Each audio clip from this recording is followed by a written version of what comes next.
In this video, we'll be talking about the 401k, the traditional IRA, as well as the Roth IRA. Starting with the 401k. This is employer-sponsored, with contributions taken straight from your paycheck. The traditional 401k contributions are pre-tax, so they lower your taxable income now. The money itself grows tax deferred, and you pay ordinary income tax when you withdraw in retirement. For the 2026 limit, this is $24,500 plus an extra $8,000 catch-up if you're 50 plus. Many employers match a portion of what you contribute, so this is effectively free money, and usually the best return you can get on your first retirement dollars. The trade-off is investment choice. You're limited to whatever fund menu your employer's plan offers. If you withdraw before 59 and a half, and you generally owe a 10% penalty plus income tax. There is also required minimum distributions, which force withdrawals starting at age 73. How about the traditional IRA? This is the individual retirement account. This is an account where you open yourself through any brokerage. There's no employer involved. There's the same pay tax later treatment as the 401k.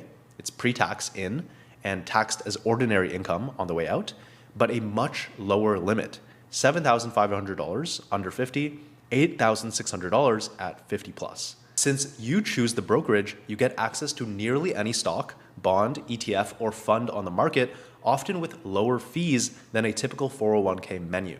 There's the same early withdrawal penalty and required minimum distribution rules as the 401k.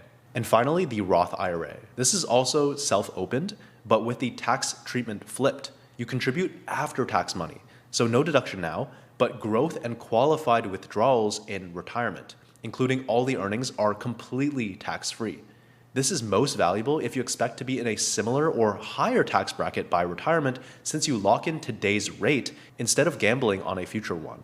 It has an income ceiling. Contribution eligibility phases out around $153,000, modified adjusted gross income for single filers, and $242,000 for married filing jointly in 2026. Roth IRAs are also more flexible than the other two. You can withdraw your contributions, not earnings, at any time, tax and penalty free, since that money was already taxed.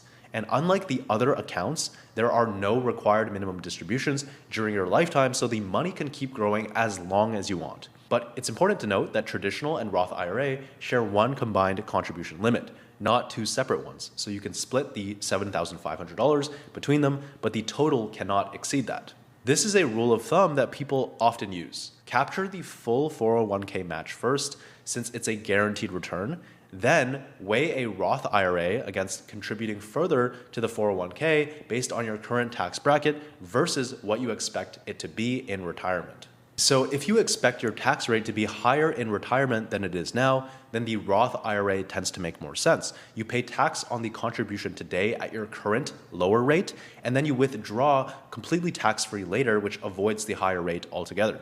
If you expect your tax rate to be lower in retirement than it is now, contributing more to the traditional 401k tends to make more sense. You get the deduction today while your rate is high, and you'll pay tax on withdrawals later at what should be a lower rate.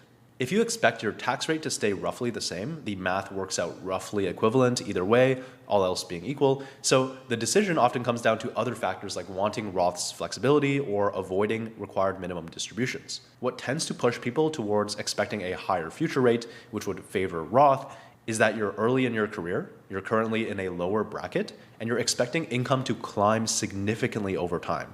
Or perhaps you have a concern that tax rates in general will rise by the time you retire.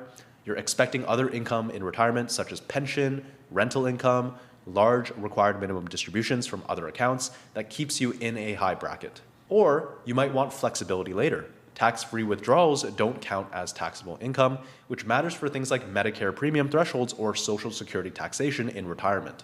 If you learned something new in this video, please subscribe to the channel for more content just like this, and I'll see you in the next video.